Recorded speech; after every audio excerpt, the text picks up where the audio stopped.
International star Shaheen आफरीदी कलेवाल 19 कलन आमिर हसन आफरीदी हम द बांग्लादेश पर दौरा रवान दे द दौरे न वड़ांदे शाहीन आफरीदी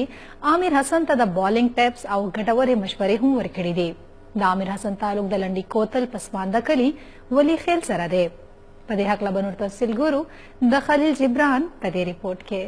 19 कलन आमिर हसन बांग्लादेश ته روان دی چرته چې د پاکستان او بنگلاديش ترمنځ د اوو میچونو سیریز کیدونکی دی په دغه سکواډ کې عامر حسن هم شامل دی کوم چې د لنډي کوتل خیبر سیمې نه تعلق لري د پرله پسې کامیابۍ وروسته د کلي مشران ملګري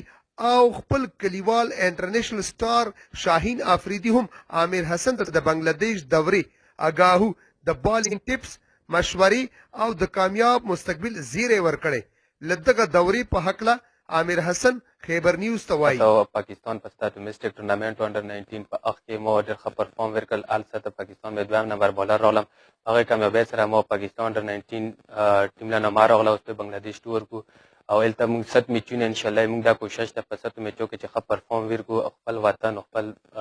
پاکستان دپاره نامه روښانه کړو د 19 کلن عامر حسن مشران او ملګري له دوی د مستقبل نه خوشبینه دي او وایي عامر حسن خو انشاءالله د بنګلادیش دوره او موږ ډېر خوشحاله یو او موږ دا ټولو کتونکو ته دا سوال کوو چې یاره ډېره دوا ورته کو په دوا کې یاد ساتو چې الله تعالی دی کامیاب کړي. عامر حسن د موږ کلاس ملګری و دا په پاکستان کې ډېر میچونه کړي دي اوس هغه نه کامیاب شوی اوس بنګلادیش ته روان دی انشاءالله تعالی چې کامیابیږي به انشاءالله تعالی چې موږ په 100% یقین ده چې دا به کامیابي راوړي خیر سره او کامیاب چې شي نو موږ وطن نامه به ښه روښانه کړي او موږ ډېر په مطمئن یو داسې په مطمئن یو چې بالکل چې ما کتلی که نه په ډانډو مانډو کې مې کتلی ډېر ټوپونه یې غونډس کې پسې وړلی بچپن نه دا همداسې لګیا دی پسې د عامر حسن سره په حجره کې